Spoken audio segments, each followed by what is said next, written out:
Dub Nation, we in trouble. We in trouble, right? What is your panic meter? That's what I saw going all around Twitter after this game 2 loss. I I don't know how you can realistically keep it under 5 right now, right? And panic, people don't like that term panic, right? You get taught that out.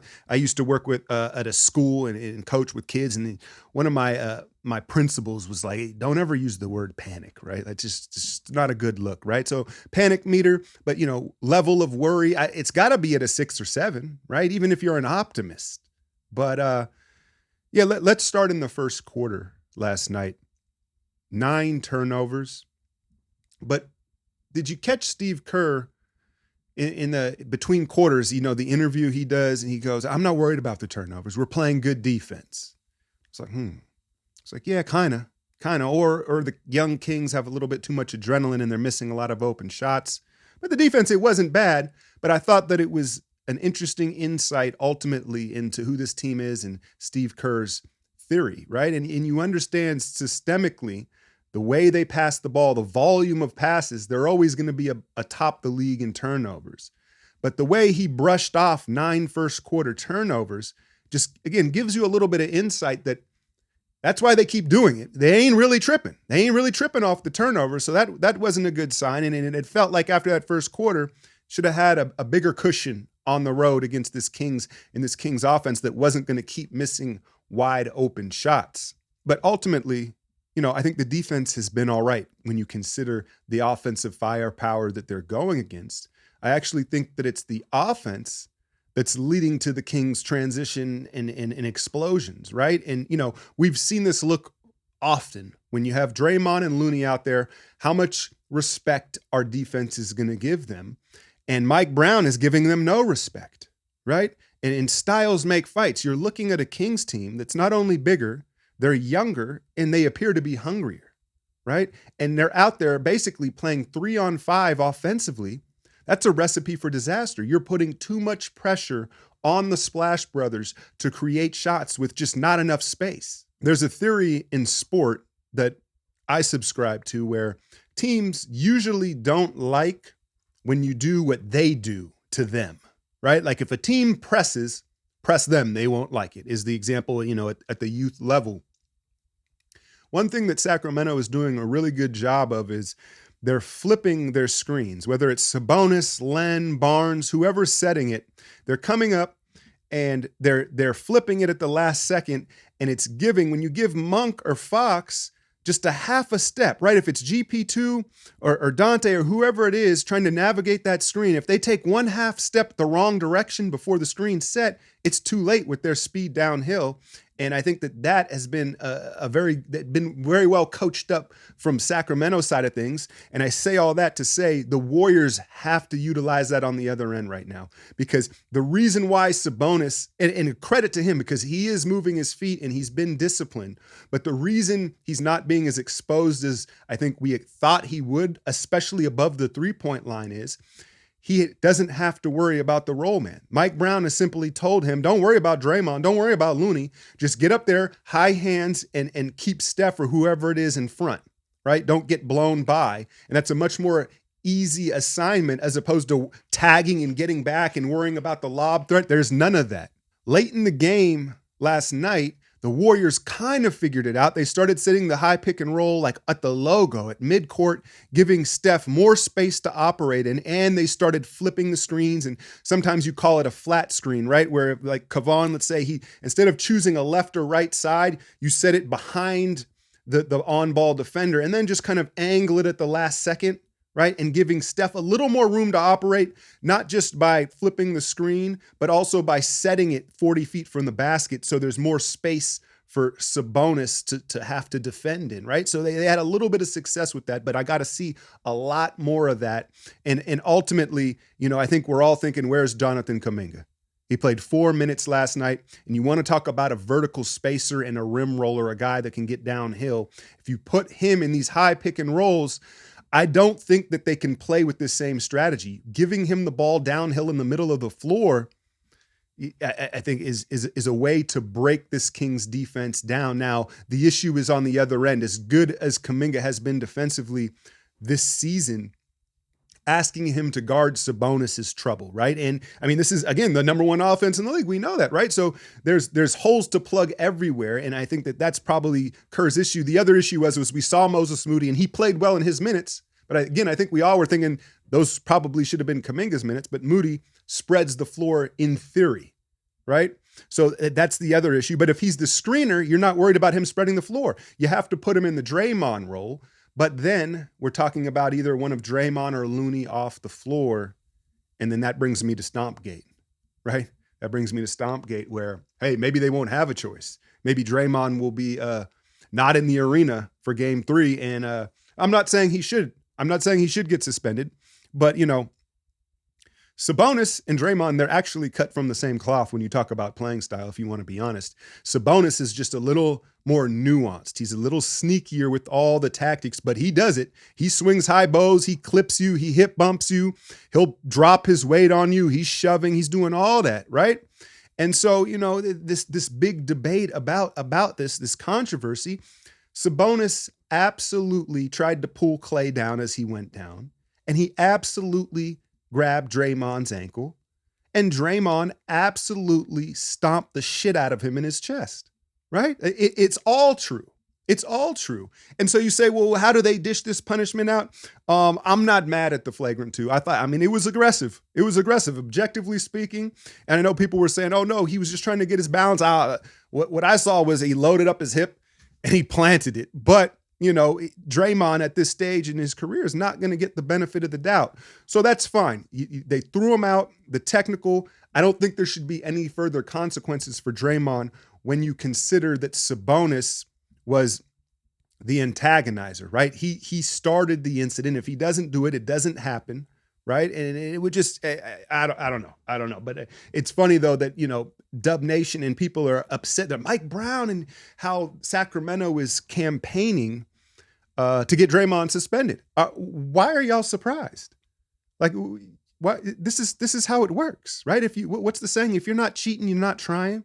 And it's not that Sacramento's cheating, right? But you see again, the campaign post game, and Sabonis went and got x-rays, then Draymond went and got x-rays on the ankle, right? It's all posturing and optics.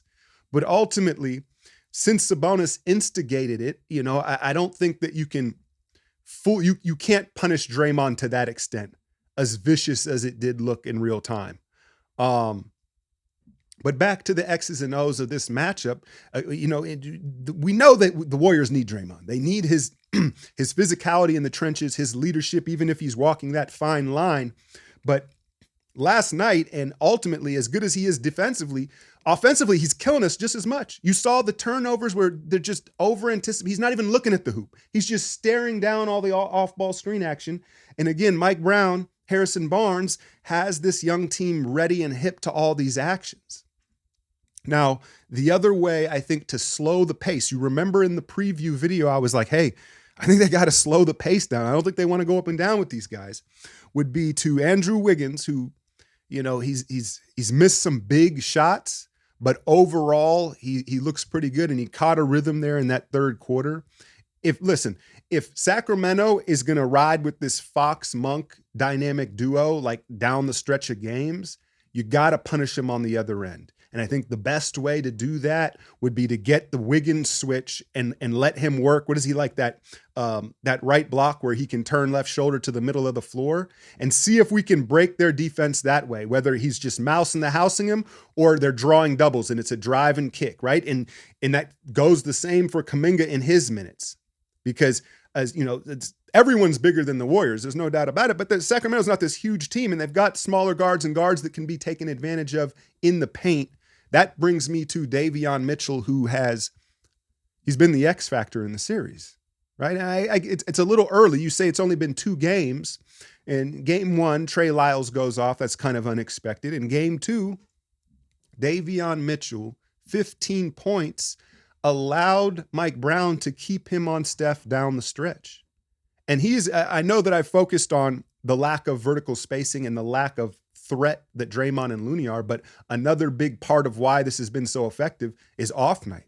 Davion Mitchell's ability to stay attached to Steph Curry, be physical, and get into his airspace. And it reminds me of that 19 finals with Van Vliet. They're the same built, right? That fire hydrant built, but still super strong. And he's been a big part of disrupting the screen action and allowing Sabonis to live in all these pick and rolls. And so, how do you, as strong and as competitive as Davion is, he is, he's like 5'12", right? So if you get him switched on a Wiggins or a Kuminga or even Steph on a top lock backdoor cut and try to abuse his lack of length in the paint, because out above the 3-point line, that's where he shines. And so these are all adjustments that you hope would be made, but it was kind of strange to see Moody get those minutes instead of Kuminga. And that's not to knock Moses, because I thought he performed well, right? And I guess if you ask the staff, they would probably say, well, we just needed Moody's spacing on the floor as opposed to Kuminga. Did I already say that? I'm exhausted from this. My power went out in the third quarter of the game, and then I had to go hunt down it was a nightmare, man. It was a nightmare. Listen, I want to give credit to this young Kings team, because through 2 games, they look like the better team. They look like they're going to win this series, and it looks like they deserve to win it based on the first 2 games. So let me get that out of the way. However, it's been a pretty bad whistle. It's been a pretty bad whistle, in particular in the paint. When you talk about boxing out, defensive rebounds, offensive rebounds, loose ball fouls, look, just call it even. That's if you're going to call the touch ones on Looney and Wiggins and GP2, you cannot let Sabonis come in there, like Sabonis needs a paternity test, right? Like he's in there just taking over on these, knocking people out of the way, pulling, grabbing it was a 3-point game late. You can go back and look at the clip. It's in my breakdown today. It was a 3-point game, and I think it was Fox gets down, he pushes it, he misses the floater, and Looney's right in front of the rim. Sabonis just blasts him out of bounds on the baseline, picks it up and finishes it up. We're talking like 3 minutes left in the game, no call. On the other end, there's a loose ball. They're extended out. They're reaching. There's no physical. There's only arm contact, and it's a touch foul on the Warriors. So, okay, home whistle. Fine. That's fine. Like that's the advantages of playing at home. If the Warriors can get that whistle returned in San Francisco, I do think that we'll have some different outcomes, right? And you would hope. But again, that's not to take credit away from how well the Kings have played. But I'm not if you follow my content, I'm not a ref guy. I'm not a guy that likes to talk about the refs. But some of these rebounding fouls were just like, dude, come on, man. Come on. When you consider how much Sabonis is getting away with. And so now you got 2 days to rest up and strategize. Dub Nation, you need to show up because Sacramento didn't let y'all in their house. And I got a feeling they're going to try and show up. So we need a loud crowd. Jordan Poole, he's got the ankle sprain excuse. Dante, we're calling Dante DiVincenzo. Have you seen him? I haven't seen him during the series yet, right? There's too much pressure on Steph and Clay right now. Wiggins looks like he's coming along, and you forget, Andrew, man, he can give you a 40 ball.